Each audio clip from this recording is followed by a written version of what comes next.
Greetings and welcome to the United States Transhumanist Party Virtual Enlightenment Salon. My name is Gennady Stolyarov II, and I am the chairman of the U.S. Transhumanist Party. Here we hold conversations with some of the world's leading thinkers in longevity, science, technology, philosophy, and politics. Like the philosophers of the Age of Enlightenment, we aim to connect every field of human endeavor and arrive at new insights to achieve longer lives, greater rationality, and the progress of our civilization.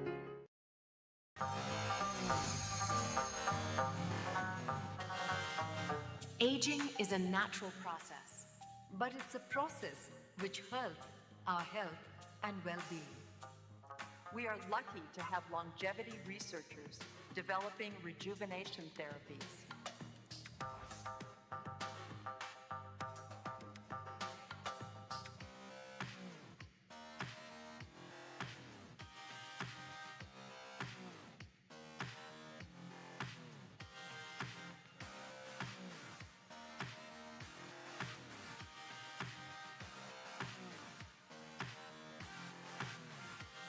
Welcome to TransVision 2025.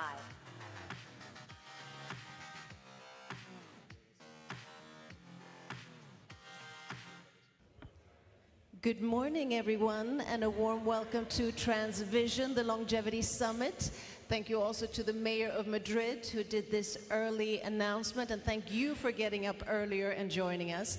So it's a bit of a last-minute change, but always a positive one when we have the Mayor arriving. So what we'll do now is that Jose, our wonderful host, will host a 20-minute presentation, and then we'll resume with our original programming from 10. So just mingle, network, or speak to each other a little, and within 5 minutes, Jose will be back on stage. But a warm welcome, and it's going to be an amazing day, I'm sure of it. Okay, we had a fantastic day yesterday.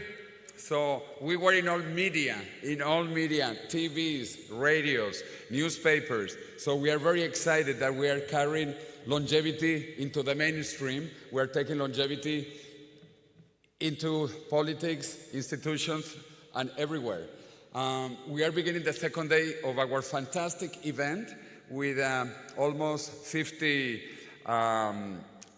speakers, half of them international, half of them Spanish, and also 10 times more participants. We have 450 people registered, some for yesterday, some for today, but again, they are coming at 10 a.m., which is the official beginning time. We did this last year. It was a major success. We will do this again next year on October 1st, as you know, is International Longevity Day. And my goal is to change the Spanish flag once again, because now the Spanish flag says Plus Ultra. Before it used to say non plus ultra. Remember, this is the country far beyond. Far beyond. And I want to go from Plus Ultra today to Vita Plus Ultra, life far beyond. Actually, I was just talking to Steve Horvath. He told me just now that a third of the researchers in Altos Labs are Spanish. Isn't that incredible? A third of the researchers. So we are so proud of the Spanish researchers, even if they are not in Spain, because Madrid is our capital and the most longevous city in the European Union, and it is actually getting even more longevous, overtaking maybe Japan, and that is why we have this meeting here, and we have been with different people in the last few years. We brought also Juan Carlos Ispizua del Monte, who was at Salk Institute. He was the deputy director, and now he's in Altos Labs in Southern California. We also had 2 years ago, this sometimes goes faster than my mind. I need neural link connection. We had Shenya Yamanaka also here in Spain at the Royal Academy of Medicine of Spain, where we gave him the Spanish equivalent of the Nobel Prize in Medicine in Spain. And last December, we also had Peter Diamandis in Madrid, and he spoke about what he's doing with Evolution Foundation. And I'm really excited because This will change the game. This is a game changer. The X Prize that should be awarded by the end of 2030 with 600 teams participating, all the way from startups, big pharma companies, all kind of universities, hospitals, clinics. They are going for this prize. I was there with Peter, who studied with me at MIT 1 year ahead of me, and he announced all the teams competing, over 600 teams, including 5 Spanish teams, and 1 Spanish team in the top 40 teams, even though it's from Barcelona, that's part of Spain. So we are happy about our Catalan team as well. But anyway, this is a game changer. By the end of 2030, I do expect to have biological rejuvenation with some therapies. And as Peter Diamandis has explained, the goal is between 10 and 20 years of biological rejuvenation for people over 50. Originally, it was for people over 65, and they lowered it to 50. So all of us will benefit from these therapies coming up. So that you come also next year, if you were not able to join our tours. So it will be 2 days before the conference again. We will go to the most beautiful city in Spain, Segovia, the city of my mother, to see the Roman aqueduct and the most impressive castle in the planet, which is the Alcázar de Segovia, the inspiration for Neuschwanstein, built by Ludwig II near Munich, Bavaria, and also the inspiration for the Disneyland Castle. So you have to come here, and with me. As I said, we are enjoying this, being in all media. We read the Madrid Longevity Declaration in the 3 most important political places here in Madrid. At the office of the President of the Community of Madrid, which is the state of Madrid, at the Congress of Madrid, of Spain, the Congress of Spain, and at the City Hall, whose mayor we just were listening to, the mayor of Madrid. Today, during lunchtime, we will show 2 documentaries, Longevity Hackers, that is coming out now for Gaia TV in all European languages. It's coming out in French, in Spanish, in Italian, in German, because the original documentary is in English, but now through Gaia TV, it will be in the major European languages. I appeared there, and I am happy to say I was recorded here in the College of Medical Doctors of Spain. But many other people, we have all the way from Tony Robbins and Peter Diamandis, Aubrey de Grey, Liz Parrish, all of these people working on longevity. Maria Blasco from Spain as well, who was director of the Cancer Research Institute at that time as well. This doesn't want to follow my instructions. Okay, well, you know, this is what we did. These pictures are not from yesterday, but you know what we did if you joined us. In fact, I do think I put a few pictures from now. Let me see. Yeah, this is from yesterday. This was our audience in this beautiful place yesterday. And me waving the flag of Vita Plus Ultra. And if you look on the last picture to the right, we had an intruder in the march. We had someone who was in that march that we wanted to eliminate, the Grim Reaper. So the Grim Reaper was with us, but we got rid of him, fortunately, and that is our goal, to get rid of the Grim Reaper forever. We count with the most important institutional support from the Royal Academy of Medicine. We had the president of the Academy speaking yesterday and talking about the death of death. He named personally my fantastic co-author, David Good, and myself. This is an honor, one of the most prestigious doctors in Spain, talking about the death of death. He's an oncologist, and he knows that there is already biological immortality, and he's not afraid to talk about it. Anyway, we are in Madrid, so we have the support, of course, of Madrid. If you want to try this, we are doing some experiments, so please do try this. Get your phones out and try the slides because we are doing the poll. We want to show by the end of the day the results of the polls. There are like 3 questions online, so please answer those questions. It would be interesting to see what you think. Take a picture. Take your phones out and take a picture. So again, we are very proud to have a fantastic scientific committee, beginning with George Church himself, that you listened to him yesterday, and then also a local organizing committee with top people, including directors from this institution, the College of Medical Doctors. We had an incredible program yesterday, and we are having a more incredible program today. As you can look at the agenda, we are going to begin officially at 10 with the keynote by Aubrey de Grey. Aubrey de Grey will be speaking at 10, and then we have Dr. Andrea Mayer, and I am so honored to have you in Madrid. Andrea, I love what you do. I love the things you say, even if sometimes you are even less politically correct than me. But you are a leader in this movement, so I truly admire what you're doing. So one of my favorite talks with Aubrey is Andrea Mayer. So she's giving the second keynote. She will be giving also a keynote speech tomorrow at 9 a.m. For the CEMAL. CEMAL is the Spanish Society of Anti-Aging and Longevity Medicine. She will be opening that event tomorrow. So, and she will be speaking in English, of course, but there will be human translation. There will be human interpreters translated into Spanish, so that you know, you can listen to her in Spanish instead of reading subtitles made by artificial intelligence.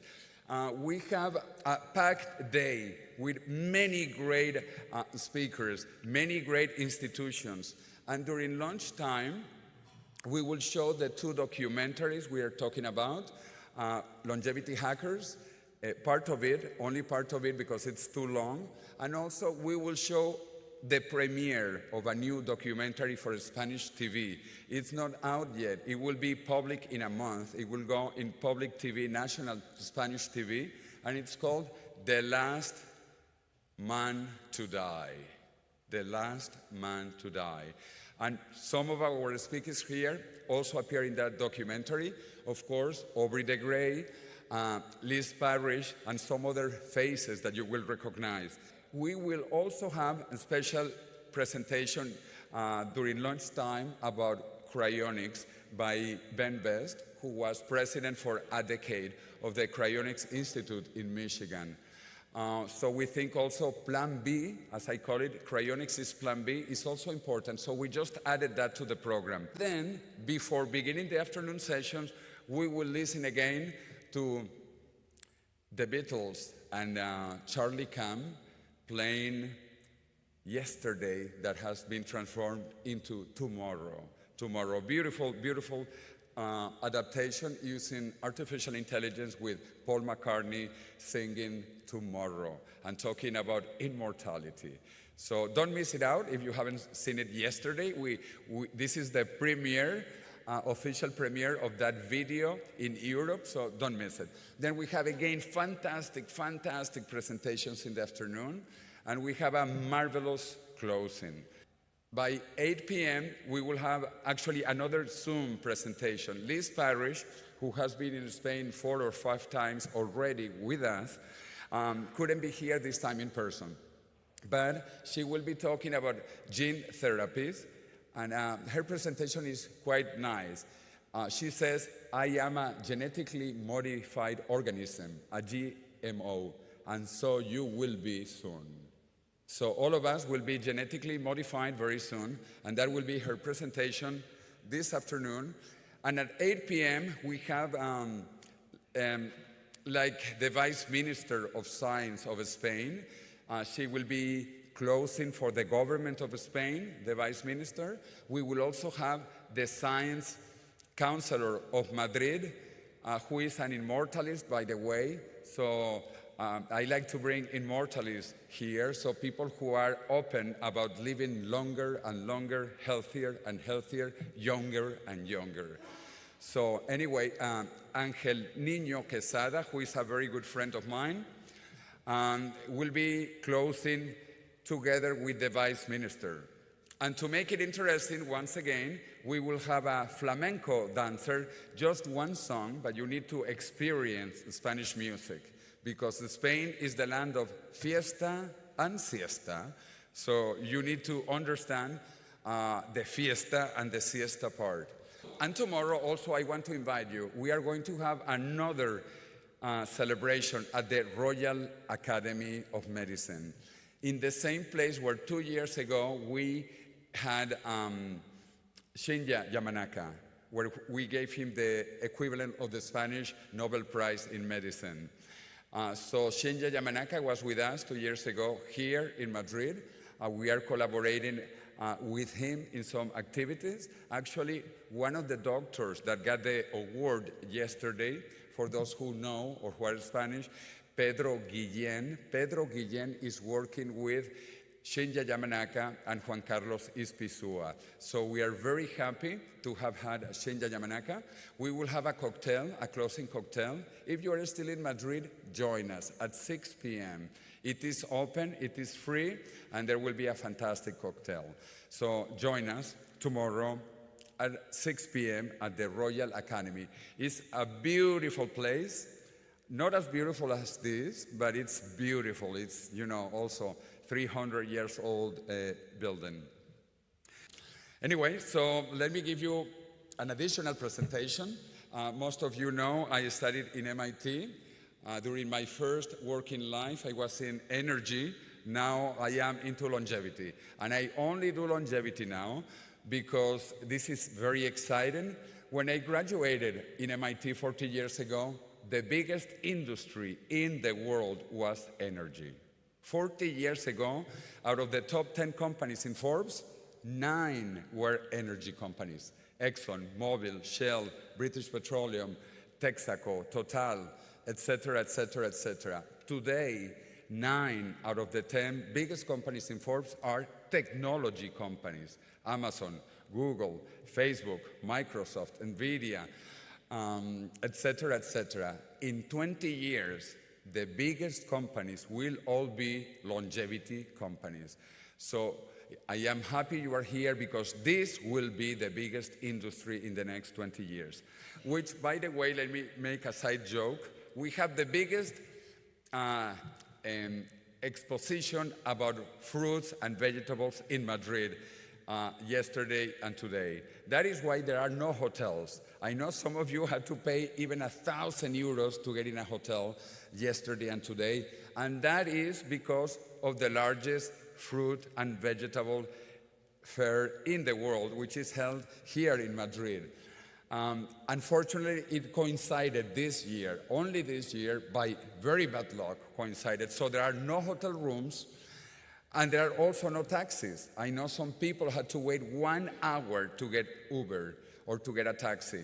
Fortunately, Madrid has a fantastic public transportation system, and I take the subway myself. But anyway, there were no taxis. The city has collapsed. But I'm very upset that it has collapsed because of fruits and vegetables. And I love fruits and vegetables. I eat fruits and vegetables. But this should be bigger. As Andrea was telling me, why is longevity not bigger? Why don't we have like the fruits and vegetables? They brought in 120,000 people to Madrid. 120,000 people for fruits and vegetables. How about longevity? In fact, Andrea Meyer was telling me that, if you go to one of the big cancer conferences or Alzheimer's conferences, you have 50,000 people, 80,000 people. Why don't we have that amount of people here?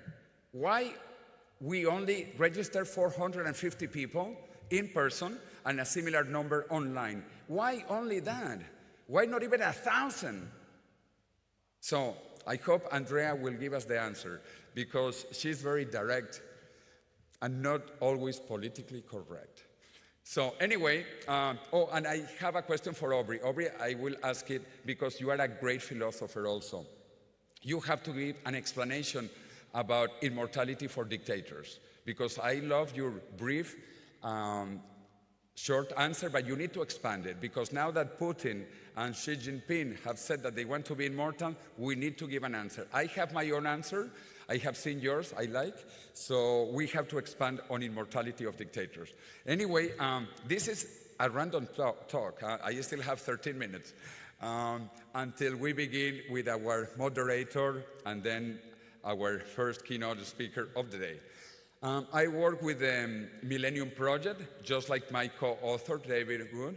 I lead the group for Latin America and Spain with another colleague in the Basque country, and we work about the global challenges. I am pushing always for longevity, but we do studies about the future on many things, and we have presented many books. I was actually at the World Economic Forum Davos presenting the study of Latin America in the year 2030, and it was with the Nobel laureate Mario Vargas Llosa, who wanted to be immortal. Sadly, he died. It is tragic when someone wants to be immortal in the flesh. He is, of course, immortal through his writing. But as Woody Allen said, very deep thought, I want to be immortal, not through my work. I want to be immortal by not dying. Okay, so I actually talked to Mario Vargas Llosa a few weeks before he died, and I proposed cryonics to him, because I do think in extreme cases, like in my mother's case, I don't know if you saw, my mother was in the march yesterday, and he was marching very well, but she's 94. At age 94, you can do the curve. Statistics don't lie. So in that case, we have Plan B, and this is what I'm working on also, Plan B, and I proposed that to Mario Vargas Llosa and to one of the winners of last year's award and to the first winner of the award yesterday. The famous lawyer, the Spanish lawyer, Antonio Garrigues Walker, I proposed to him to take him into cryonics. And you know what he told me? This is an answer I have never heard. I have heard all excuses about not going into cryonics, and he gave me a very interesting one. Remember, this is the most important lawyer in Spain. His company sells over 8 billion euros in legal services. And he told me, I cannot go into cryonics because I don't want anyone to have access to my brain where I'm not aware, because I have secrets of state in my brain. So those have to go with me. So he cannot be cryonically frozen. That's his explanation. Probably Aubrey has a better counter-explanation. But that's what he told me, and I thought it was quite interesting. I never heard that reason for not to be into cryonics. Anyway, so we lost a great mind, Mario Vargas Llosa, and I hope we don't keep on losing great minds because they don't think about Plan B. And I am trying to get this moving, but it's not moving, so I just keep on trying and trying. Well, I was also with the US president a couple of times, first in person in Las Vegas and then on CNN talking about this. He's also interested in longevity, if you have any doubts about that. Anyway, we need to fix this before Aubrey speaks, please, because this is not working. So we had the pleasure to listen to Ray Kurzweil.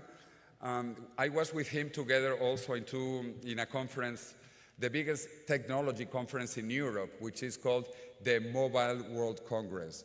120,000 people in Barcelona in our competition. And Ray Kurzweil changed for the first time his date for longevity escape velocity. Even though in his book that just came out last year, he still talks about 2029 to 2030. But then in Barcelona, in February this year, he changed it to 2032. This is the first time that I have seen him changing dates. Anyway, 2 dates is not too much of a change, but he changed his date in the bad side. You know, I would like to have changed it to 2028, not to 2032. Anyway, population is stabilizing and beginning to decline. It is a tragedy. It is a tragedy, but the economy keeps on growing exponentially. If you look at the vertical scale, this is an exponential curve of the GDP, gross domestic product, per country. There are already countries that have over $100,000 of income per year per person. This is incredible because until the 18th century, we were in what the famous British economist Malthus said, we were in the Malthusian trap. And the income was only $1,000 per person per year. Now, in the richest countries, we are over $100,000. And this keeps on increasing exponentially, which I think is beautiful. The economics keeps on growing exponentially, even though the population are going down. David and Aubrey, we need to fix the clicker before Aubrey goes. You can see that even the Dow Jones, the industrial index of the New York Exchange, is growing exponentially. With wars, without wars, with pandemics, with COVID, whatever, it grows exponentially. This is fantastic. There is an exponential growth of the economy. There is also, when this clicks, if it clicks, you can see that development is being faster and faster and faster. I am giving up on the clicker and I will say next, next. So the economy is growing exponentially, next. And this began, next, next, hello. After we left the Malthusian trap behind. In the 18th century, there was no economic growth. And this is what Malthus called, or was called, the Malthusian trap. No economic growth. But with the Industrial Revolution that began in Britain, the world economy grew 100%. On the 20th century, it grew 400%. In this 21st century, it's probably going to grow 2,000, 3,000%. I am so excited about the possibilities of the future. Where do I click?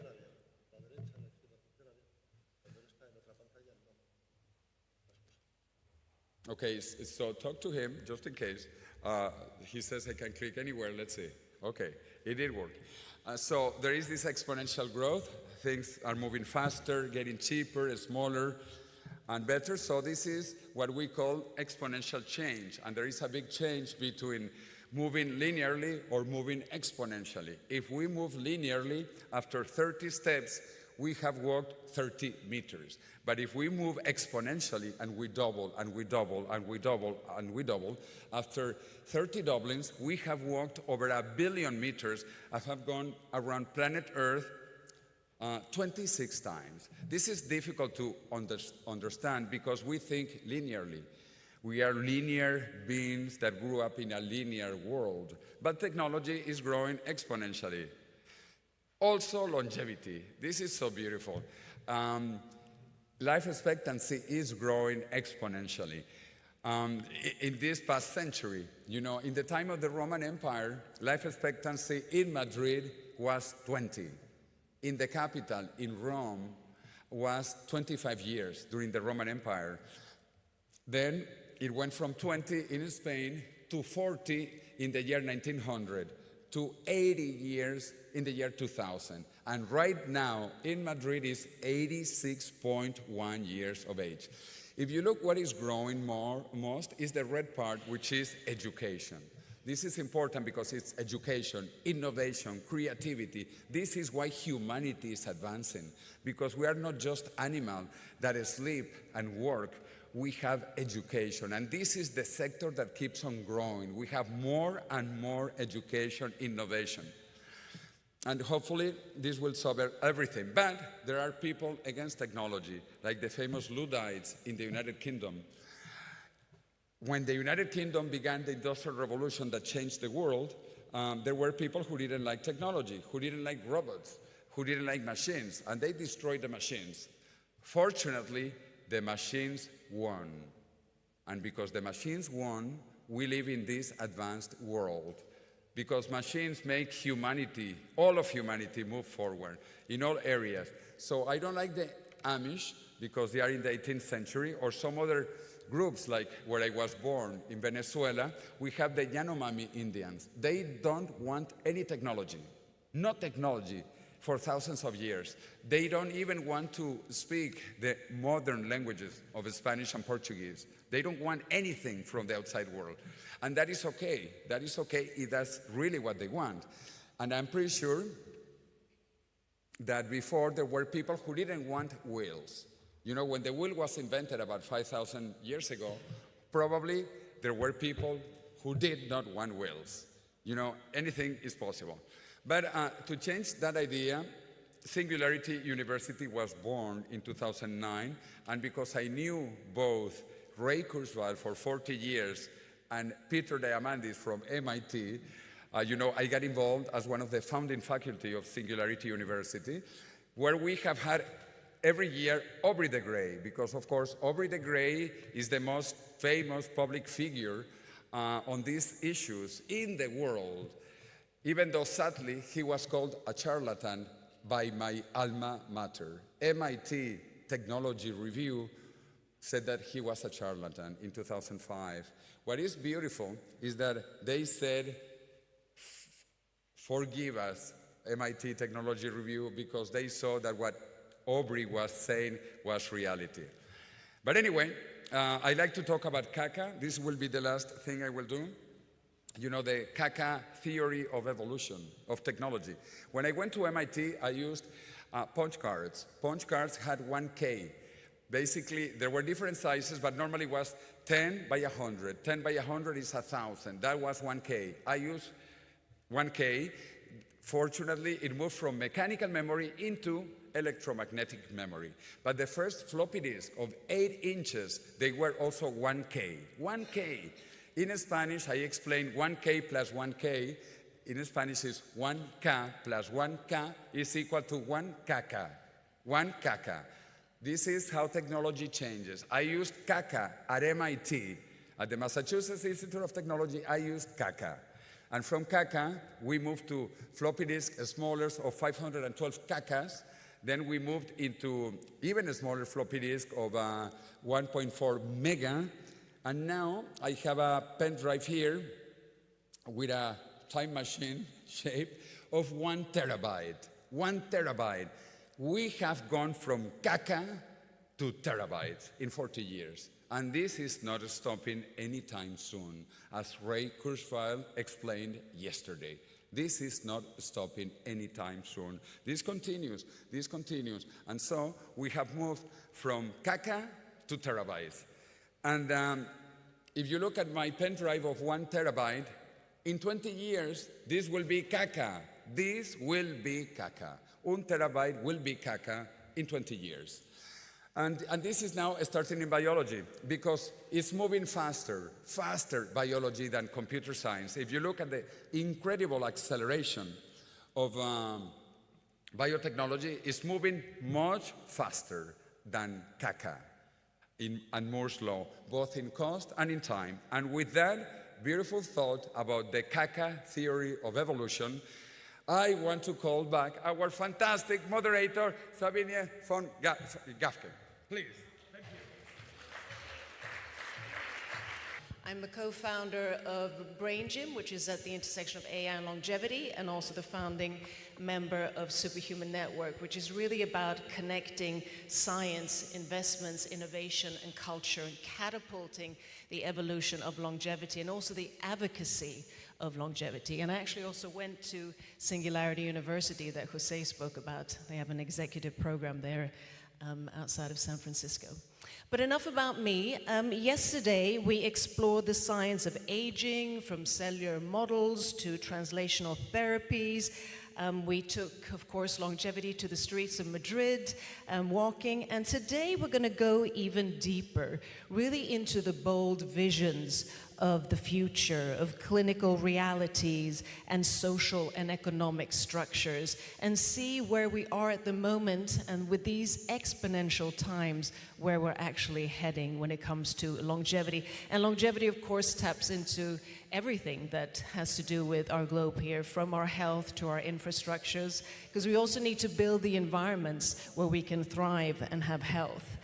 And with that, I think that's a perfect segue to introduce our first keynote of today, who really, as we've heard, is one of the most radical, but also one of the most enlightened voices in this field. And for decades, he's argued that the problem of aging is a problem that science can solve. And he's the architect of the concept LEV, Longevity Escape Velocity, that Ray, of course, spoke about yesterday and Jose mentioned today. And that is the idea that the medical advances can one day, 2030 through 2032, we'll see, keep us biologically younger than we are chronologically. And he's Chief Science Officer of the LEV Foundation, and he continues to push rejuvenation research from theory towards translation. Please give a round of applause to Dr. Aubrey de Grey.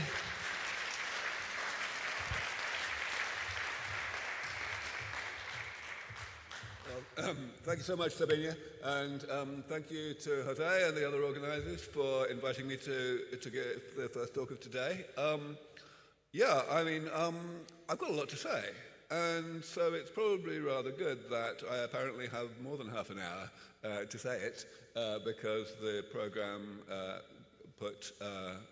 the adjustments to the program caused by the mayor's schedule allowed an expansion of the program this morning.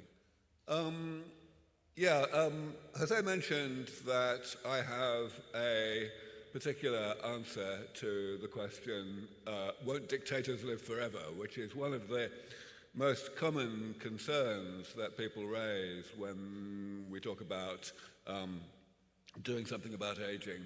When I give answers to these things, I've been doing it for a long time, and it gets very boring because nobody who raises these concerns actually wants to be reassured.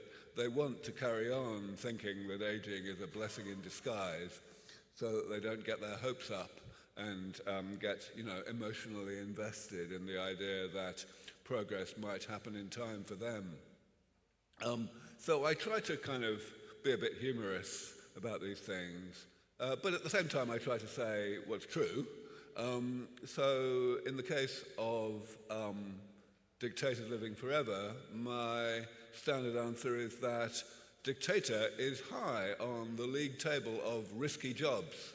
Not many dictators die of aging in the first place, and moreover, the ones that do tend to organize their own succession before they die, so they are effectively immortal anyway.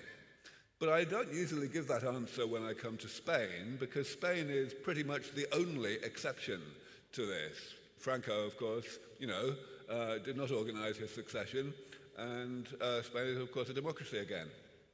So it's a little bit of a weak argument when I come to Spain. Nevertheless, here we are. All right, so since it's the first talk of the day, I thought I should give a fairly general overview of where I think we stand in the process of developing medicines that will bring aging under comprehensive medical control.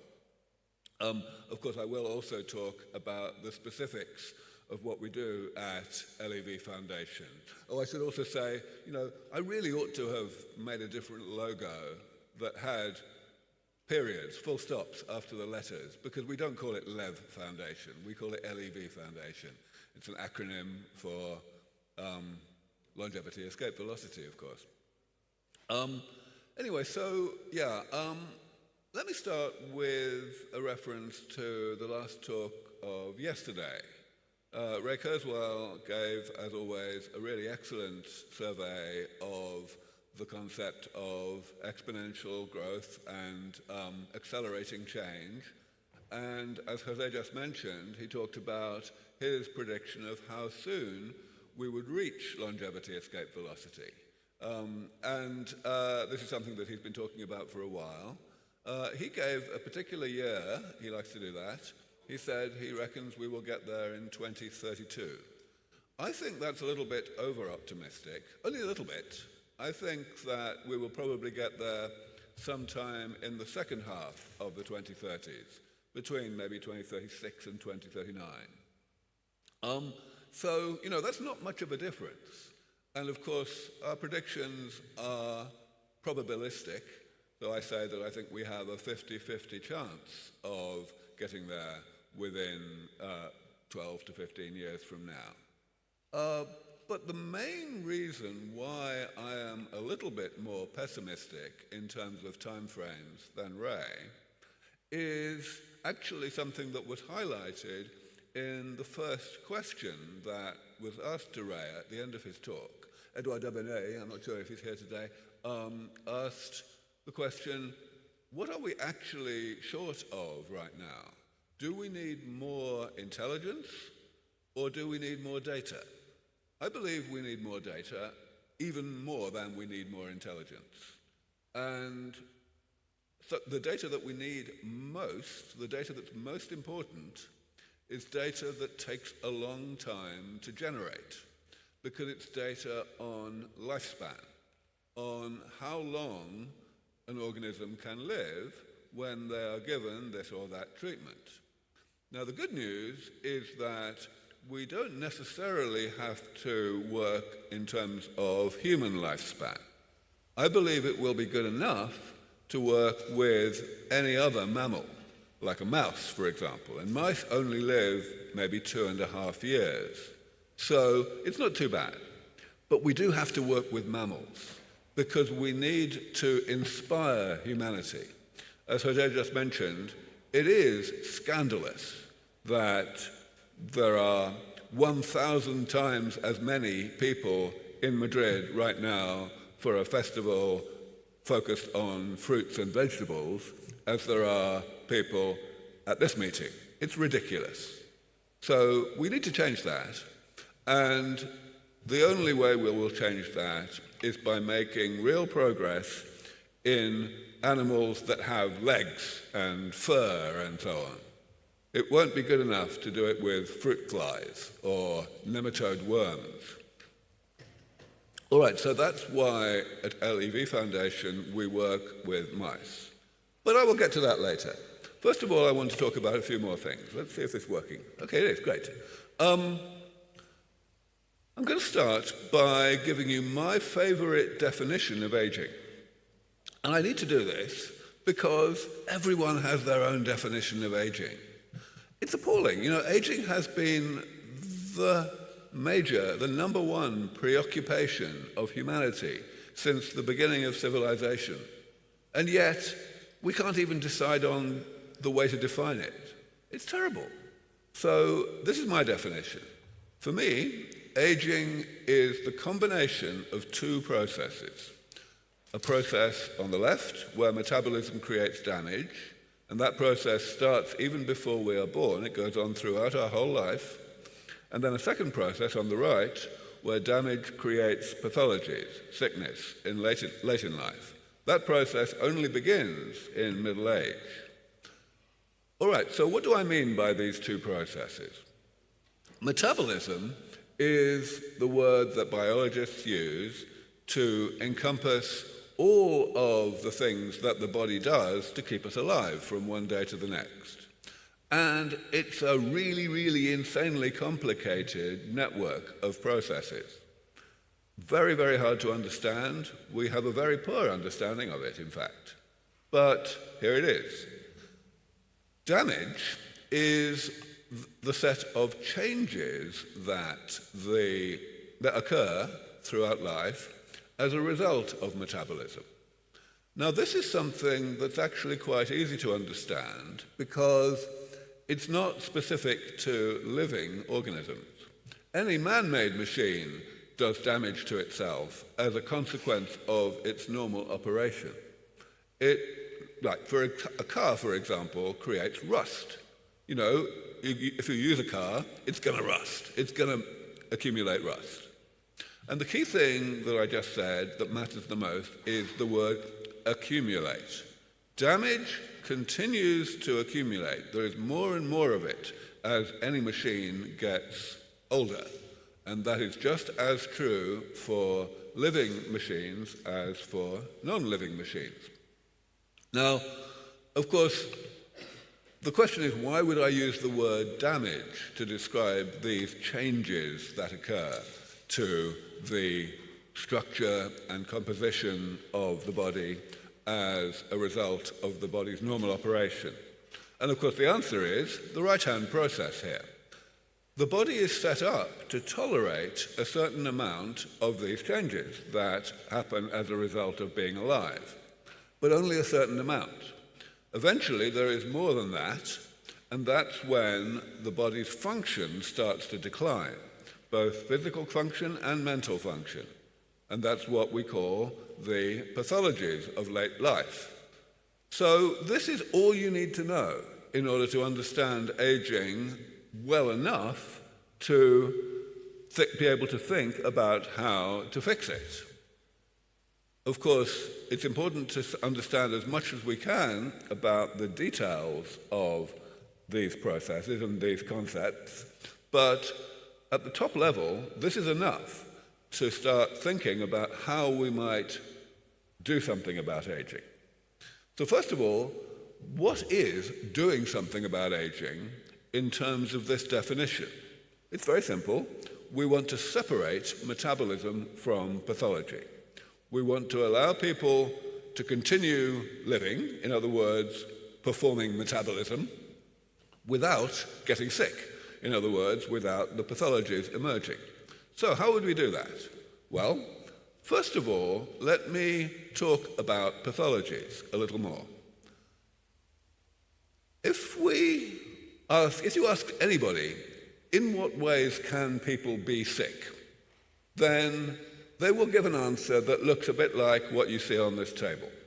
They will say, well, there are infections. That's column 1, things that come from outside. Then there are inherited diseases, things that a small number of us get as a result of having genetic problems in genes that we inherit from our parents. That's column 2. Then there's the big one, the age-related diseases like Alzheimer's, almost all cancers, atherosclerosis, all the things that we are so scared of that happen late in life. And then nearly everybody will say that there's this fourth category of ways to be sick, which is not a disease. People call it aging itself. And it's not even very well defined. Things like frailty, things that consist of declining function without disease. That's what most people say. And there's a very big problem with that classification of ways to be sick. The problem is that the stuff in column 3 is called diseases, and the stuff in column 4 is not. And that makes people believe that the things in column 4 are inevitable, that they are off limits to medicine, even in principle. That won't do at all, because it's not true. Actually, the difference between column 3 and column 4 is purely semantic. It's just a matter of terminology. The things in column 3 are just the aspects of aging that we have chosen to give disease-like names to. And the things in column 4 are the ones that we haven't. That's all. So that's really important, because everybody knows that the things in column 3 are very much not off limits to medicine. We are spending a lot of money and a lot of time trying to develop cures for the things in column 3. It hasn't worked, and fundamentally the reason it hasn't worked is because we are mostly trying to apply the same kinds of medicines to column 3 that we have already applied to column 1. We are effectively treating the diseases of old age as if they were infections, and that's not likely to work. In fact, this is something that I can also illustrate with reference to my definition of aging. Remember that our goal is to separate metabolism from pathology. Well, we could, in principle, do this by separating damage from pathology. And that's what geriatric medicine today is all about. We try to forget about damage and to attack the pathologies directly, as if they were infections. And lo and behold, it doesn't work. It's crazy, because of course the damage is continuing to accumulate. So anything that tries to address the consequences of damage is bound to become progressively less effective as time goes on. Now, I'm not the first person to notice this or to say this.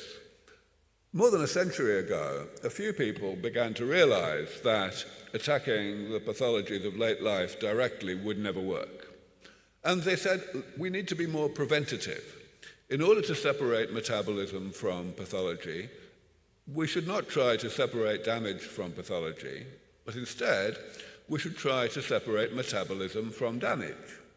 Going back to the analogy with a car, this means basically making the body run more cleanly and create damage more slowly than it naturally does. And that's where the whole field of gerontology came from. We looked at the living world and we said, well, okay, some species live a lot longer than others. They somehow have better metabolism that runs more cleanly. So the idea was maybe we can emulate that if we study aging really well. But it also hasn't worked. The reason it hasn't worked is partly what I said earlier, that metabolism is an insanely complicated network of processes. But worse than that, it's a network of processes that creates damage as an intrinsic feature. The creation of damage is just inextricably intertwined with the things that we need metabolism to do to keep us alive. So that hasn't worked either.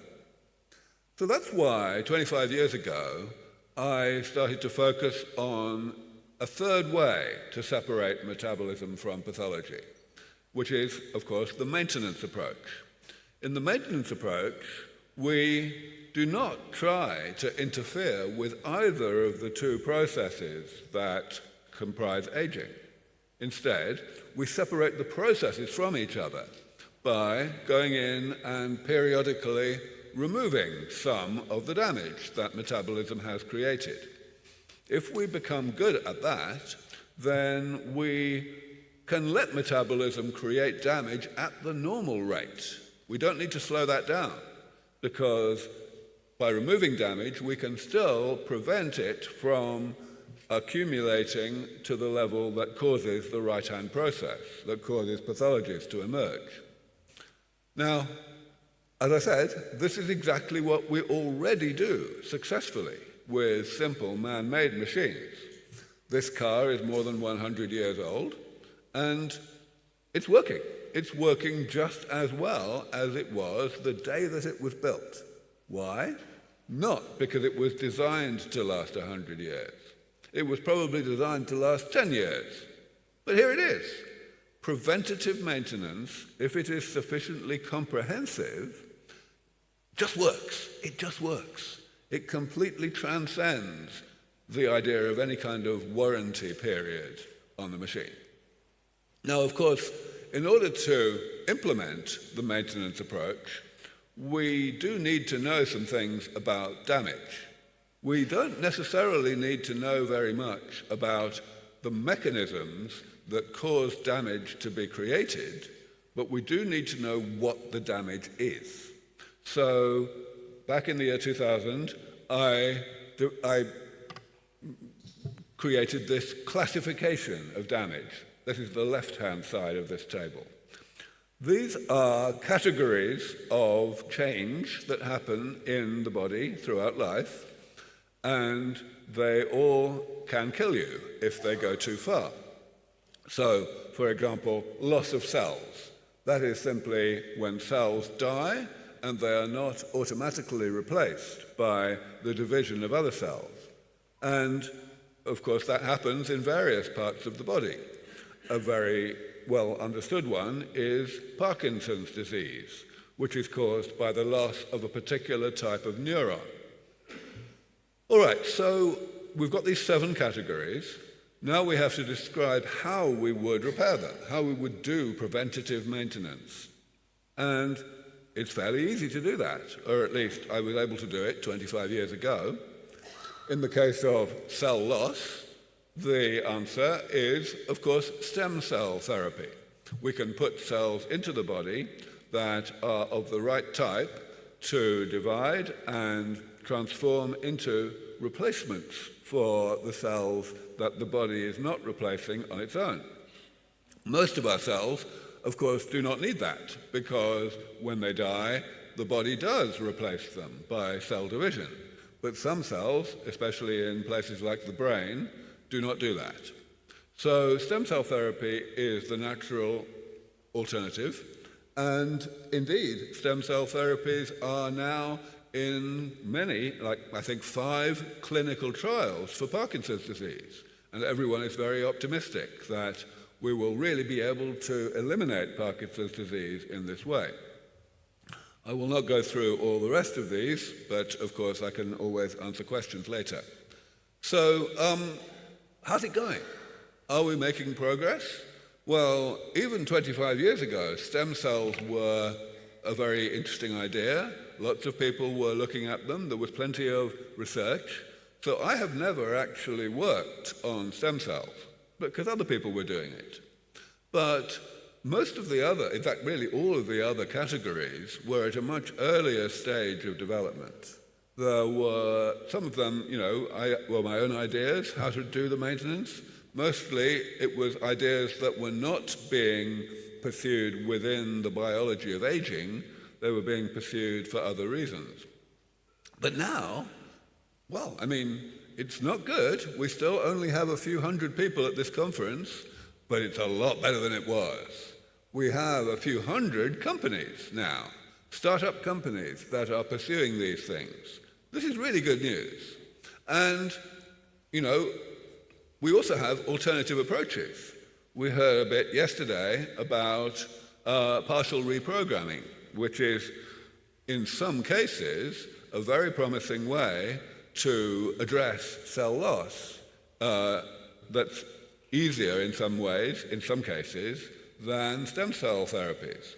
It probably won't work to help Parkinson's disease, but in other cases it may very well help. And that's really good news. And in fact, all of the other categories now have multiple different ways, potentially, to be repaired. So this idea has now become very widely accepted. As I mentioned, when I first put it forward, it was quite controversial. A lot of people thought that it was unscientific, but 13 years later, a group of very eminent scientists, including Maria Blasco, who was here yesterday, put out a paper called The Hallmarks of Aging, which has become by far the most highly cited paper in the whole of the biology of aging this century. And it's basically the same idea that I had put forward a decade earlier. So it's very gratifying that this is a concept that has now become mainstream. Now, João Pedro de Magalhães yesterday talked about the need to understand aging better, to have a better theoretical framework for aging in order to make progress. And I agree with João Pedro about many things, but I don't agree with him about that. I think that actually we already understand aging well enough to be able to make progress in fixing it. And I often use the precursor, the example of the immune system. The immune system is a really complicated part of the human body, or indeed the body of a mouse. And we still don't really understand the immune system very well. In fact, my wife, Natalie Coles, gave a talk yesterday about Maria Brañas, who was the oldest person in the world when Natalie drew her blood. There was a particular finding that Natalie highlighted, which we completely don't understand. A very, very large population of a type of white blood cell that is normally very rare. There were huge numbers of this particular type of white blood cell in Maria Brañas's blood. We have no idea why. So our understanding is very poor. But our understanding of the immune system 200 years ago was a tiny fraction of what it is today. We understood very, very nearly nothing about the immune system. Why do I mention that? Because 200 years ago, a few people took the tiny amount that they did understand about the immune system, and they thought about it and developed ideas for addressing infectious diseases using what they knew. And it worked. Edward Jenner and Louis Pasteur saved millions and millions and millions of lives just by inventing really simple elementary medicines like vaccines, or even just the concept that hygiene is a good idea. Millions of lives, despite knowing almost nothing about the nature of infections and the nature of how the body combats infections. I believe that we can do the same thing with aging. We must always remember that the body is on our side. The body is not fighting us, trying to kill us. The body is trying to keep us alive. It just doesn't have all the tools that it needs to keep us alive forever. So our job as medical researchers and as medics is simply to give the body a few more tools, a few more things that it can use to augment what it already has. And those extra tools can be really primitive in some cases. How do we know that? Well, the main thing we know is that in mice, we can already extend lifespan quite a bit by various techniques. There's one technique that is not really relevant to our work to extend the healthy lives of human beings, and that is something called calorie restriction. Most of you have heard of it. It works really pretty well in mice. You can get them to live quite a bit longer if you don't give them as much food as they would like. But it works progressively less well in longer-lived species. And we understand why that is true. It's really a product of evolution. We just have a weaker ability to respond to calorie restriction than short-lived organisms do. So I think there is actually too much attention given to calorie restriction and to drugs that emulate calorie restriction. But we have plenty of other ways now to extend mouse lifespan. And what's most important is that some of those ways work well even if you start them in middle age. Mice normally live about 2.5 years. We're interested in things that work even when you don't start doing them until the mice are already 1.5 years old. And we've got a lot of them now. So I believe that we can potentially get a big increase in lifespan, much more than we can get with calorie restriction, just by using things that we already have in our toolbox. Now, I'm talking about mice rather a lot, right? Why? Well, I don't care about mice. I know nobody cares about mice.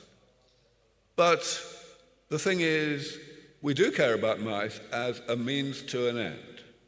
If we really can, once we really can make a huge difference to how long mice live, people will believe, the world will believe, that soon we will be able to do the same thing for human beings. We just need to get there. I've mentioned already most of what is on this slide, that calorie restriction does not work so well in long-lived species. Also, it doesn't work so well when you start late in life.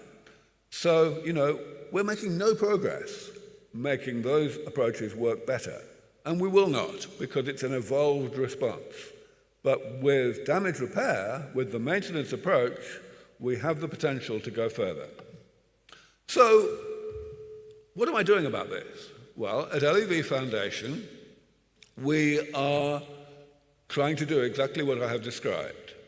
We are taking interventions, treatments, that other people have already shown to work in mice, starting late in life, and we are putting them together in the same mice at the same time. That is the way that we think we will get bigger results. We think that we should be able to get an additive effect. So, in the first experiment that we did of this nature, which started nearly 3 years ago, and it ended about 6 months ago, we took 4 treatments. I have them listed here. The first one is actually not a maintenance thing, a damage repair thing. It is a calorie restriction mimetic. That's to say, it's a drug which causes the body to think that it's not getting enough food. And it works pretty well. But as I say, it will not work so well in humans. The other 3 are types of damage repair. One of them is to give these old mice some new blood stem cells from young mice. Another one is to give mice an additional amount of telomerase using gene therapy. This was inspired actually by some of the work of Dr. Blasco, who spoke yesterday. And the third one, which was also discussed yesterday, is to give it a senolytic, a drug that specifically kills off a type of cell that we accumulate during life, and it seems to be bad for us. And we used this thing called galactose conjugated navitoclax. As I say, we started when the mice were already 1.5 years old. And, well, it went pretty well. Back. There we go. So in the female mice, we had 10 treatment groups, a group that was getting all 4 of these treatments, a group that was not getting any of them, and 8 groups that were getting some subset of the treatments. And the result was quite encouraging. Excuse me. The group that were getting all of the treatments is denoted by the red line here, the thick red line. And as you can see, they were doing better than anybody else. On the x-axis is the age of the mice, and on the y-axis is the proportion of the mice that were alive up to a given age. This is called a Kaplan-Meier curve. And the thick blue line is the control mice that were getting none of the treatments. And as you can see, the mice that were getting some subset of the treatments were somewhere in the middle. So that's what we hoped for. We got an additive effect. But we did not do any better than what calorie restriction can do, or indeed rapamycin on its own, which is what we want to do. We want to get, ideally, 2 or 3 times as big an effect as we can in this experiment. The male mice, it was more complicated, but basically the same concept. And we measured many, many things about the health of these mice, like their memory and their physical agility, their strength, their hearing, their eyesight. The curvature of the spine is something that is studied in mice because it changes with age. So lots of things. And we still have to analyze a lot of the data that we obtained in this way. I always like to emphasize that I don't really work on longevity. I work on health. Longevity is a side effect of health. And that's why it's important to work on health. We want to keep people alive for as long as possible, but the way we will do it is by keeping them healthy as long as possible. And of course, this is not a new concept. Another thing that came up yesterday, which a couple of people mentioned, is that the goal of our work is to add life to years, not just to add years to life. I want to highlight that a lot of people are tempted to omit, to leave out the word just in that sentence. People will say the goal is to add life to years, not years to life. And that's a very, very different statement. It kind of says that adding years to life would be a bad thing, even if the extra years were healthy years. And I believe that that is nonsense. The longevity side effect of adding life to years is something that we must celebrate and not apologize for. So, what should we do next? As I said, we were very happy that our first study combining interventions in mice was a demonstration of the concept. It proved that we could get an additive effect when we combine things. But we did not get the effect size that we were hoping for. So, in the next study that we want to do, which is described in detail at the website at the top of this slide, we are going to use more interventions. We are probably going to have 8 interventions instead of only 4. That means that the experiment will be even bigger. The first one used 1,000 mice, and the second one will use 2,000 mice. All of the interventions that we will test will be genuine damage repair, maintenance, and they have all been shown to extend life individually, so we are optimistic that we can get a much bigger effect when we put them together. Nobody else is doing this kind of experiment, and that's terrible. We desperately need a lot of experiments like this, because we need to test things like different doses of each of the interventions. We can't do that with one study. Even this study, as I described it here, is going to cost about $6 million. Jeff Bezos just gave, a few years ago, $3 billion to a new company, Altos Labs, to investigate aging. Mahmoud Khan, who spoke at the beginning of yesterday's session, leads a group called Hevolution in Saudi Arabia, which is funded to the tune of $1 billion per year for 20 years. And they are not doing this kind of experiment either. You know, it's got to be done. It's the quickest way to bring human aging under proper, comprehensive medical control. So, as I said, we are using more interventions next time because we think it's got a better chance of giving a big result. But I want to highlight something that really comes back again to what Ray Kurzweil said last night. Progress is accelerating. It's still far too slow, but it's really accelerating. In the time 3 years ago when we were designing the first study, we had hardly any choice. The interventions that we used in our first study were really the only ones that had been shown to work when you start late in life in terms of extending mouse lifespan. But in those 3 years, while we were doing that study, lots more have been published. Lots of new studies that really seem to work. And we think it's going to continue to accelerate.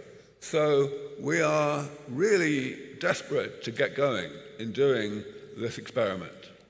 For those of you who want more details of the studies that have inspired the inclusion of these various interventions, please take a photo of this slide, because these numbers are the identifiers in PubMed, the big medical database, that reported all of these things. So, very important to understand that these are recent and they are success stories. I'm going to end by talking about some of the support that is being given to this work by the cryptocurrency community. In the crypto community, there is a lot of interest in this work. I often speak at crypto conferences, and I'm the only non-crypto speaker. The reason I'm there is just because there's a big fan base, if you like. And some of those fans got together over the past several months, and they created a token, a cryptocurrency token that's called Aubrey, A-U-B-R-A-I, and it's, of course, based on me and our work. and you can buy it. And if you do, you will be helping our work. Yeah, we get the transaction fees. We may in due course just sell some tokens to get some more money. So this is good news. The guy Mark there that I'm mentioning there is actually Mark Berniger, who is the co-founder of another conference series that happens each year in Stad in Switzerland. And he made his fortune in the cryptocurrency world, so that's a great case of leading by example. And there's also an AI agent, a chatbot, that you can converse with on Twitter, on X. It's also called Aubrey. Don't forget the underscore at the end of the URL. It's pretty amazing. It is modeled on me again. It gives sensible answers to basically any question. I mean, maybe not exactly what I would say, but pretty close. And unlike me, it doesn't sleep. It has much more bandwidth than little me. So that's very, very good news. And there's even a version of it, an audio version. You can talk to it. And it sounds like me. It's terrifying. And they've done wonderful graphics as well. There we go. I just don't know what to say. It's pretty incredible. So we're pretty happy about this. So I will just end by talking about advocacy. There are many really powerful advocates for longevity here. Of course, Jose is one of the most important. And I've been, doing a lot of advocacy for the past 20 years, as well as overseeing a lot of the science. We need a war on aging. And when I say that, I do not mean something like the war on cancer that happened 50 years ago in America. That was very significant in terms of the increase in funding for cancer research, but in actual numbers, in dollar terms, it was tiny. It was imperceptible to the American public. We need a war that is on the scale of COVID. 5 years ago, humanity was faced with a new challenge, and humanity faced that challenge and took it on, and COVID was defeated. Think about what happened then.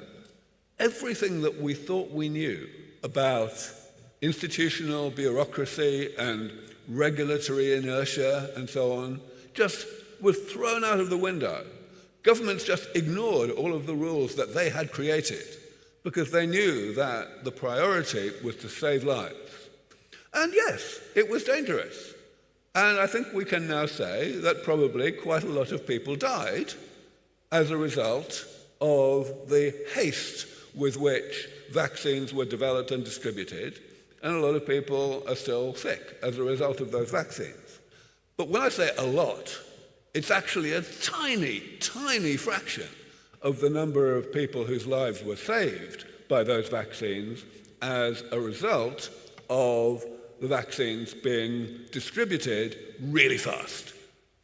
It was less than a year from the time COVID emerged to the time that vaccines had been developed and distributed globally. Before COVID, the quickest that had ever been done was more than 10 years. So that is a lesson for humanity. When we actually want to fix something, we can. And a medical thing. And now that we've done it once, we can do it again. The problem, of course, is that COVID was a new problem and aging is a very, very old problem, which we have put out of our minds. So what we need to do is make the public care about aging. When the public care, governments will care, and everything will just happen. So we need to get influencers, Joe Rogan, Oprah Winfrey, people like that, to be out there saying, now's the time to have a war on aging. And I believe that that will happen when the subject matter experts are able to come out and say, yes, we have made so much progress in mice that now we can actually predict, not as precisely as Ray does, but somewhat we can predict how soon we will have a chance of bringing human aging under medical control. Once the subject matter experts in this field find it possible to predict timeframes, which I've been doing for 20 years, then I believe the war on aging will start. So I will stop there. Thank you very much for your attention. Of course, we can only do this work because of the money that is donated to LEV Foundation. So I've put the QR code up there for anyone who wants to help. We wrote a review last year which describes the science of work in more detail. That's in the middle. And I will be happy to take questions if anyone wants, or I'll be here for the whole of today and tomorrow, actually, at Samal. So I will enjoy talking to all of you. Thank you.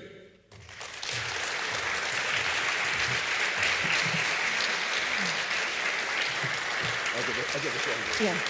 Thank you, Aubrey, always giving us such a great perspective of where we are in aging. Aubrey, just hopefully we have some questions for you. Let's start with that. Any questions in the audience? Seize the moment. We have one from Steve Horvath here, Epigenic Cox. Yeah, Aubrey, wonderful presentation. I really applaud you for your effort in the mouse study. I think it's very valuable for the whole field. I had a technical question. You probably are very aware of this paper by Kaberlein about the 900-day rule in the controls. The median survival should be 900 days. I very carefully looked at the Kaplan-Meier graph. I didn't quite see it, but maybe you could comment on it. Yeah, so this is a very important thing. A lot of the work that is published in this field and that gets, general audience headlines and so on, really isn't actually as significant as people say it is. And the reason it isn't so significant is because the comparison that is being shown is between mice that get some treatment and mice that don't, but the mice that don't get the treatment don't live very long. They're impaired in some way.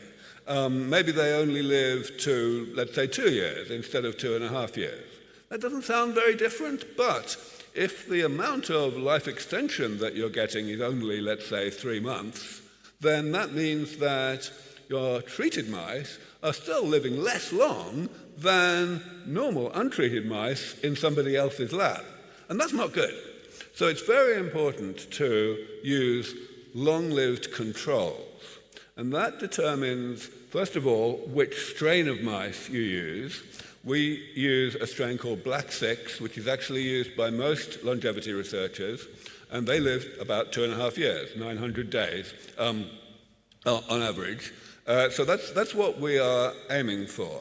And actually, in our next experiment, we plan to give all of our mice a calorie restriction mimetic, rapamycin, which will probably mean that the mice live on average to nearly 1,000 days without any other treatments. In our first study, we didn't quite get to 900 days. We got to about 850 days. So that's not quite where we'd like to be, but it's close enough that someone like Matt Kaberlein would probably not, well, has not complained. Dr. de Grey, thank you so much for the talk. I think you have a unique gift for clarity and bringing people together. I wanted to ask your opinion on the topic. So as you said, the immune system has been manipulated with elementary medicines such as vaccines, even when the knowledge of it was reductive at least. Now, for instance, companies like Omniscope are part of the foray into deeply understanding that system. And you said we need a war on aging, similar to COVID, and COVID arguably was a public health intervention to reprogram the human immune system en masse. Since the immune system is one of the hallmarks of aging, do you see in the future immune system reprogramming as a part of geroscience, as was featured in your tables of interventions? I'm curious to see how far you think we can push that to advance health span now that we have an immensely deeper understanding all the way to cellular therapies. Right. Great question. So, absolutely, we need to rejuvenate the immune system just as we need to rejuvenate every other system in the body. The immune system has an extraordinarily pervasive role in keeping us alive and keeping us healthy, not only eliminating infections, also eliminating almost all of the incipient cancers that we would otherwise get. But I would like to emphasize that what we are doing in this field, what Omniscope is doing, what other people are doing, is not really an attempt to understand the immune system better. It's a way of characterizing, describing the immune system, but whether that leads to more understanding remains to be seen, and that's okay. If we can rejuvenate the immune system, put it back into the state that it was at a younger age, then we don't really need to understand why that system works better than an old immune system. Another great and really important example, which actually Steve Horvath was involved with a couple of years ago, is to rejuvenate a very important component of the immune system called the thymus. This is an organ that creates a big subset of our white blood cells called T cells, and it atrophies really early in life, like in early adulthood. We get away with that. It's kind of evolution allows it to atrophy because by the time it atrophies, it has already created a population of T cells that keeps us pretty healthy for decades after that. So we kind of don't need to make any more. But of course, now that we are living so long, we do need to make more. So rejuvenating the thymus is an absolutely essential part. But again, we don't really understand everything about how the thymus works. We understand a hell of a lot more than we did 200 years ago, but there's plenty that we don't understand, and that's fine. Just a brief question there, and then we have to end. It's good to have time frames to make the change. It's also good to have orders of magnitude. How big do you think we should use mice to fight aging right now? How bigger should it be? Right, so this is a really important question. One of the concepts that I introduced many years ago is the concept of longevity escape velocity, which was mentioned earlier. And the idea here is that if we can postpone the health problems of late life, so that means column 3 and column 4 in that table I put up, if we can postpone those things by 20 years, then we're basically done. We've done the hard part of bringing aging under comprehensive medical control. Because basically, in 20 years, we can be very sure that we will improve those treatments so that we can give the same people who are 20 years older some new rejuvenation that will give them another 20 years, and so on. So it's the reason I use the term escape velocity is because it's a bit like gravitational escape velocity. If you fire something up into the sky at a slow speed, it comes back down. But there is a certain speed above which it doesn't come back down. So that's kind of similar. Now, it turns out, if you think about that longevity escape velocity is easier to achieve for long-lived species than it is for short-lived species. That's the other way around from everything we normally think about in the biology of aging. Normally, long-lived species are harder to help. But in the case of longevity escape velocity, it's touch and go whether we will ever reach LEV with cats or dogs. I am certain that we will never achieve it with mice, because even if you double the lifespan of mice, you will not have enough time to figure out what to do next to double the same mice's lifespan again. All right, so what do we need to achieve? Well, I have defined, maybe rather arbitrarily, a threshold, which I call Robust Mouse Rejuvenation, RMR, and that threshold is to take middle-aged mice, as I mentioned, mice that are already 1.5 years old, and to give them an extra year of life, an extra 12 months, so that they on average live to 3.5 instead of 2.5 years. Now, why did I choose that threshold? Because what we can currently do is 4 months. We can take mice that are 1.5 years old, normally live to 900 days, we can get them out to slightly over 1,000 days, maybe 1,200, maybe 1,030 or 1,050 if you're lucky. Now, the thing is, we could do that half a century ago.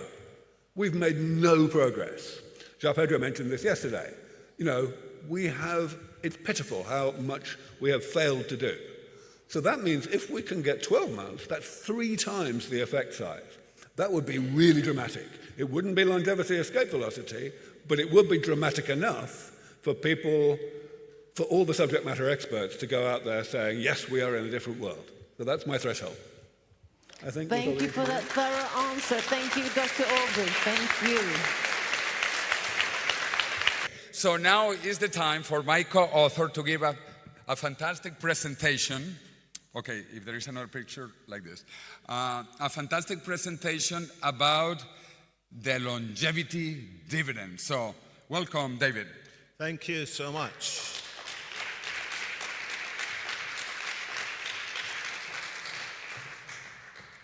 So I will talk about the death of death later, but I will start by building on the very interesting and valuable presentations of both Dylan and Angel. I will talk about the longevity dividend, but I'll talk about a problem with the longevity dividend, which I'll call the longevity dividend paradox. And I'll also talk about how we can solve that paradox and take full advantage of the dividend. I'll start with a frightening chart. Various people are frightened by this chart. On the x-axis is increasing age, and on the vertical axis is the annual cost of somebody of that age to the health service. This is based on research from the UK, but I'm fairly sure it would be similar throughout the world. So a 10-year-old costs a little bit less than 1,000 British pounds on average to the health service. 60-year-old costs about 2,000, and somebody in their mid-80s costs 5,000. And in case you're wondering what this strange little bump is, can you guess? That's for women of a childbearing age that need services in connections with their pregnancy and childbirth. But the biggest finding in this chart is, of course, it's older people who cost the health service more, and that's because these older people have more infirmities, multiple things wrong. There is a famous statistic from the US looking at Medicare, which points out that 28% of Medicare is spent on people in the last year of their lives. Now, what frightens people is they imagine what's going to happen if people live even longer. And they're worried that this chart's going to keep on going up and up, with more costs with more old people and even more costs with even more old people, which is why some politicians in unguarded moments say, I wish these old folk would hurry up and die. Not when the journalists are listening, but they are afraid.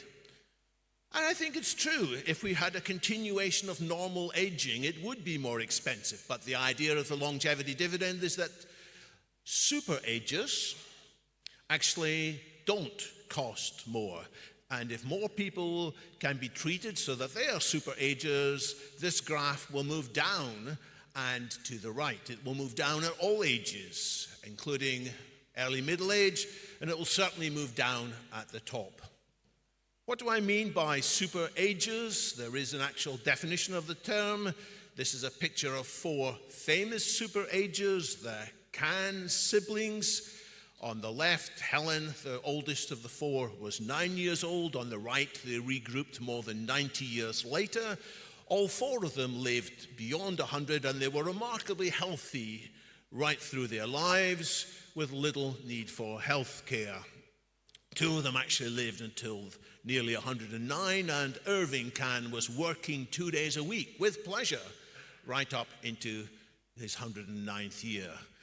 A superager is defined as somebody who doesn't have cardiovascular disease or cancer or diabetes or cognitive decline by the age of 95, which is why they don't cost the health service so much. Another example is this lady. Her name is Ethel Caterham from Surrey. She actually lives about 20 miles from where I do. She's 116 years old. She is actually now the oldest woman in the world, and she is the oldest British person ever.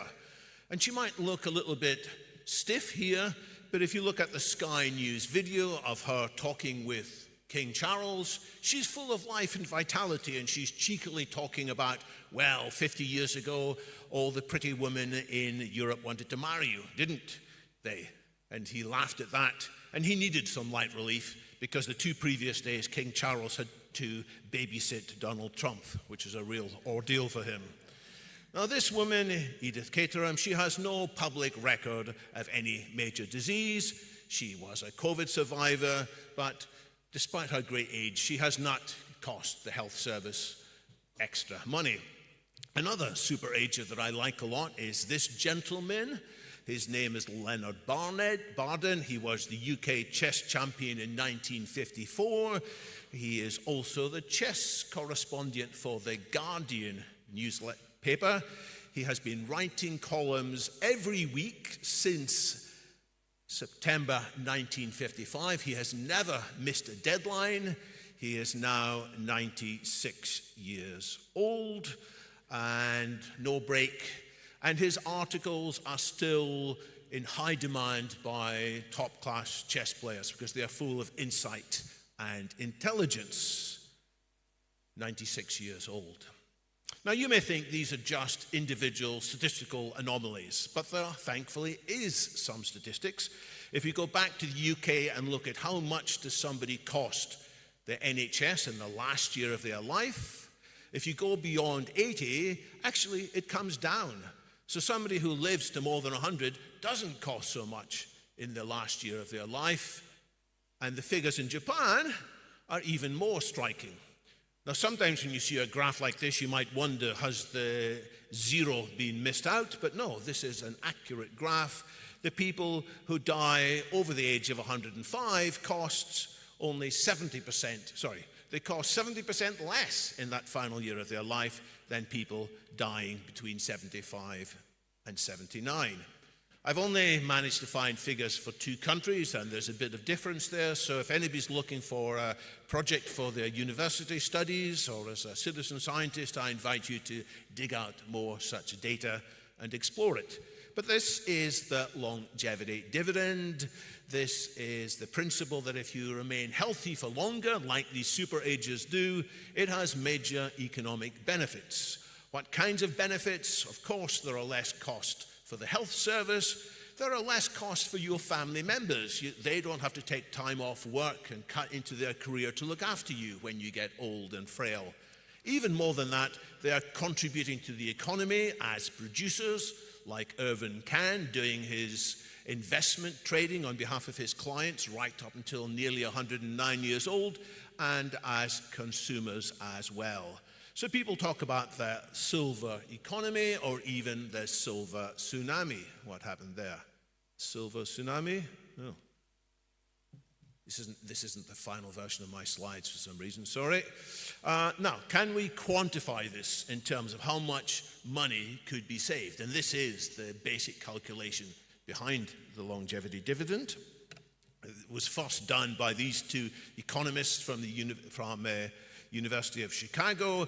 They calculated that between 1970 and 2000, the increased longevity, the fact that people remained active and contributing to the economy at longer, older age, contributed $95 trillion over that period.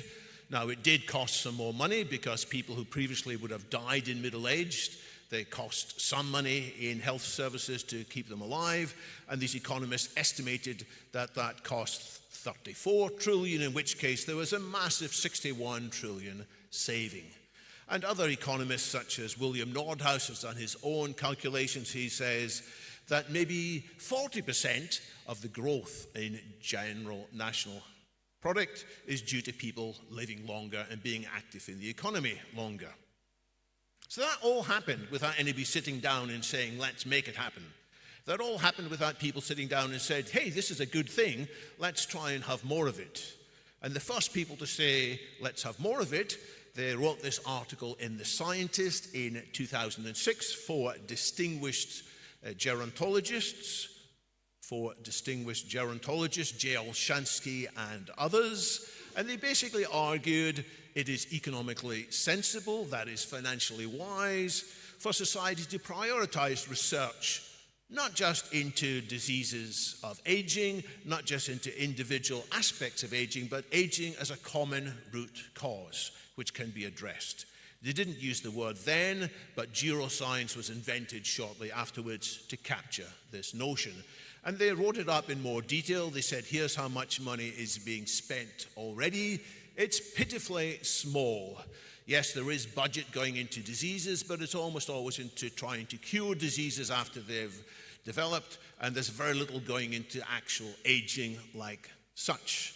Very little going into what we call geroscience. They said, please, members of the US Congress, don't just give us 35 million, give us more like 1 billion to research into this. And if you do this, we expect that over a period of time, we will slow down aging by about 7 years so that these costs aren't coming soon and we'll have more time.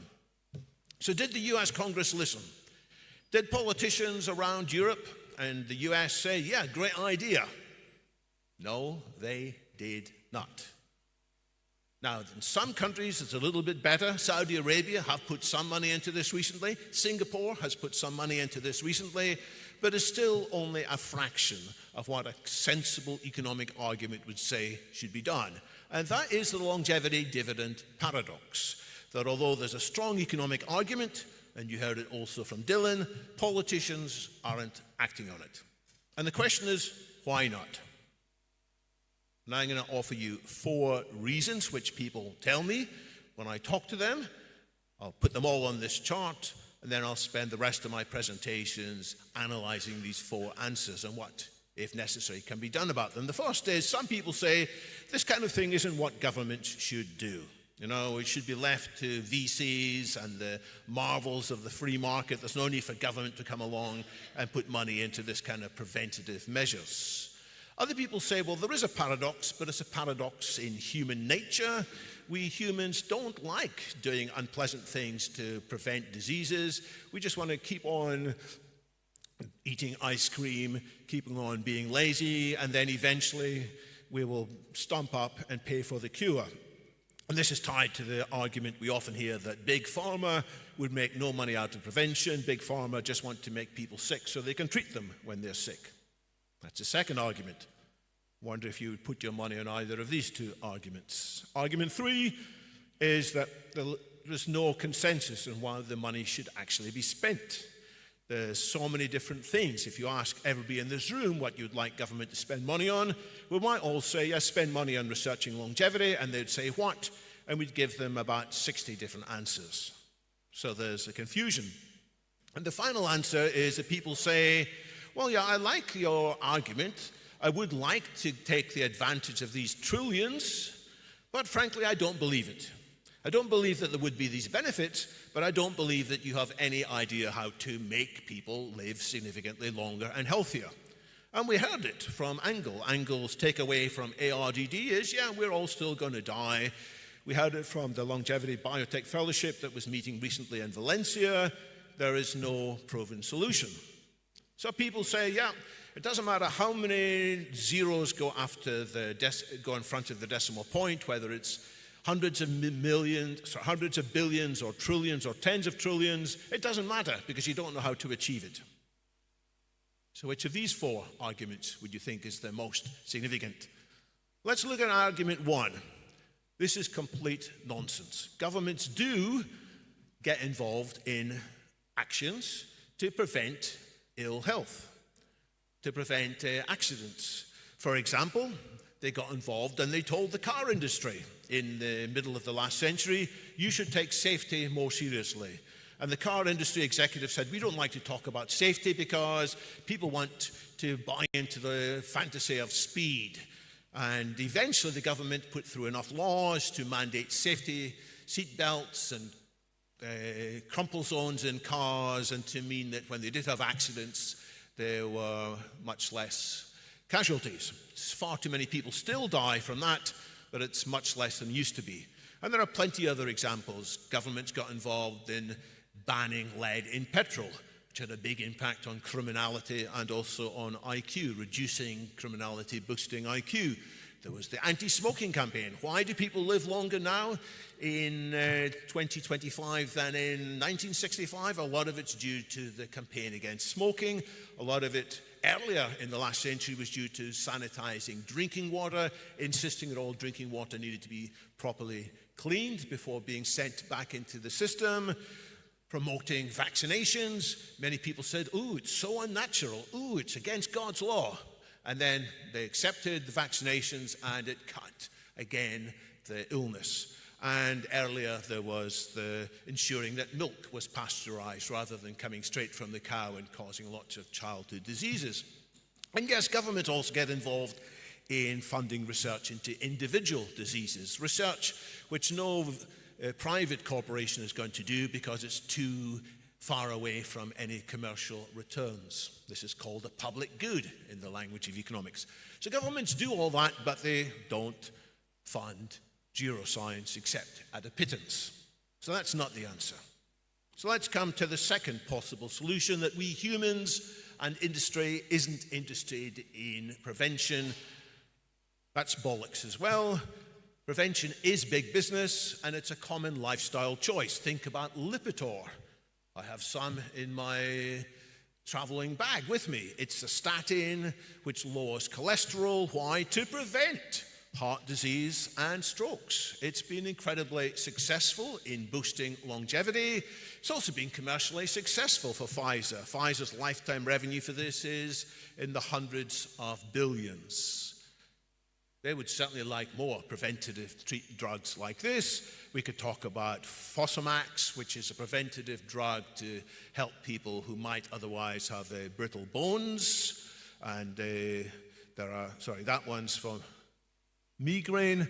And there's one to prevent people having brittle bones. And we do spend money on prevention. We spend money to go to suffer the indignity of having our teeth hygienically cleaned and all being told off that we're not cleaning them properly. But we endure that because it does help prevent gum disease and brain disease. So that's not the answer either. So to come up to date, I say people would choose health span extension treatments once they're available rather than just being a nice point on a PowerPoint slide, and once their positive results are evident. So, where have we reached? I've ruled out these first two solutions, but I do think 3 and 4 are completely true and completely relevant. There is a huge confusion in the longevity community about what we would like governments to prioritize. And I'm going to borrow here from an analysis by Phil Newman of longevity technology, who says there are 10 levels in which people talk about longevity. I added an 11th at the bottom. So sometimes when people say we should support longevity, they're talking about changing our attitudes towards the elderly, providing mobility scooters and so on. Sometimes it's what we heard in the last talk from Angel, the kind of wisdom of the ancients, the wisdom of our grandmothers. More recently, there are consumer diagnostics, wearable devices that give us more insight, and that can be very useful. There are also all kinds of longevity supplements, which there's more all the time. And then further up the stack, this is increasingly important and increasingly big business, there is a professionalization of longevity clinical services. And then higher up the stack again, you get to what people like Peter Attia in his book Outlive and Eric Topol in his recent book Super Ages both talk about, which is treating individual diseases of aging, early detection and prevention of individual diseases of aging, and stopping or reversing aging in specific organs or tissues. That's interesting, absolutely. Then you get to level 8, which is the systematic reversal of aging throughout the whole body, in which people become younger again. And I'm not going to talk much here about level 9 or level 10, that's something for another day. And the reason I stopped there is I'm now going to be more controversial. It's the most controversial thing I'm going to say. We should all be concentrating on level 8. Why? Because that's when we're going to have by far the biggest bang for the buck.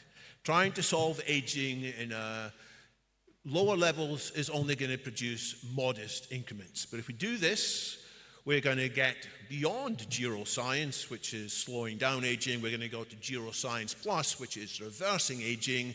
We might even call it youngevity rather than longevity. And I might change the title of my talk from the youngevity dividend, so from the longevity dividend to the youngevity dividend. But where are we? There is now the question of evidence. And we have a sad situation of what has sometimes been called the vicious cycle of unchanging minds. The people who control funding, whether it's inside governments, whether it's large philanthropic funds, they say, well, I'm not sure where I should invest because they're not getting particular pressure from the public to invest in specific areas. The public, in turn, aren't getting pressure from their thought leaders, the people who've got huge YouTube following or the people who host very popular talk shows. They're not giving specific advice, and they, in turn, are not getting clear advice from the actual longevity scientists. If some of these podcast leaders were to attend the Longevity Biotech Fellowship, they'll come back and say, well, there's nothing happening here, is there? Let's go and spend your money, I don't know, in developing new flavors of ice cream or developing new vapes for this big business or finding cleverer ways to make people click on ads. That's where there's productivity. And why aren't the community, us here, why aren't we more unified? It's because we haven't yet got clear evidence that we can point to. And why isn't there clear evidence that we can point to? It's because the most promising scientific experiments have been starved of funding. And you go round this cycle. But we can drive the whole cycle in reverse. We can make it the virtuous cycle of minds changing. If there is sufficient catalyst funding, we can apply it in a particular area that will produce quick results. And basically it has to be mice, because you can demonstrate not just biomarkers are changing, because the public are right to be skeptical about biomarkers, because you can measure all kinds of biomarkers and get contradictory answers, and you can get people who claim their biomarkers have gone down because in some aspects they're becoming younger, but in yet other aspects they're becoming more frail and prone to death.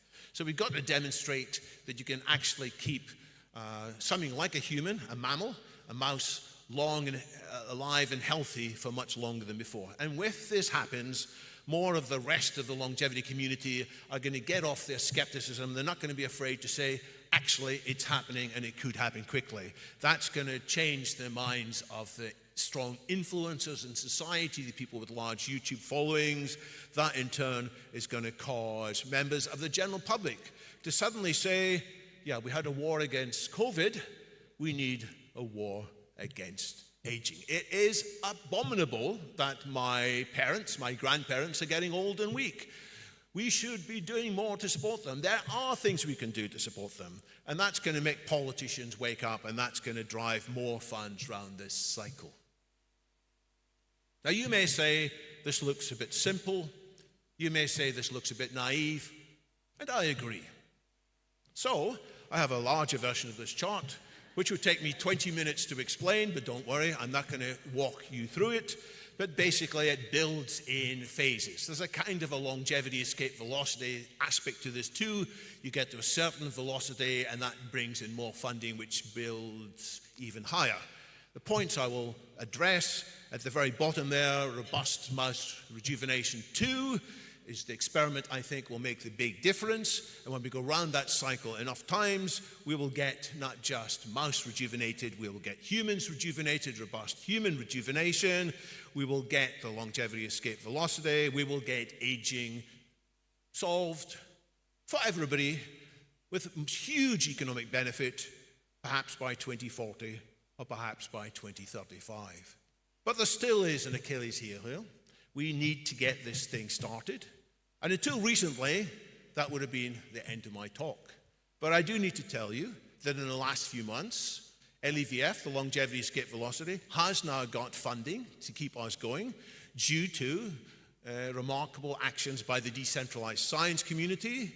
Aubrey de Grey talked a bit about this morning, but it's such an important piece of news, I just want to talk you through it again.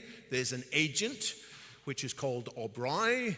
It's built on AI by a combination of LEVF and two of the most significant and important organizations in the decentralized science space, Vita and Bioprotocol. It's been specially trained on Aubrey de Grey's insights, his podcast appearances, his YouTube appearances, his books and publications, and it is tied, very importantly, to decentralized science funding, such that when people buy or sell these tokens, first of all, we've already had $500,000 allocated to us, which have got our pilots running, and every time there's an exchange, there is 0.7% which is allocated for extensions. Why do people buy these tokens? In part because it gives them access to their agent at a deeper level. It allows them to take part in conversations about the future of this project. It shows their support for LEVF, and it also shows that they want to being involved in creating longevity science. So that's my talk. It is the longevity dividend is within our grasp via support for RMR2. And if you're still not convinced, I can point you to an article I wrote in the Mindplex magazine recently, which goes through the whole lot in more detail. And that article is called 10 Ways to Help Accelerate the End of Aging. Thank you very much.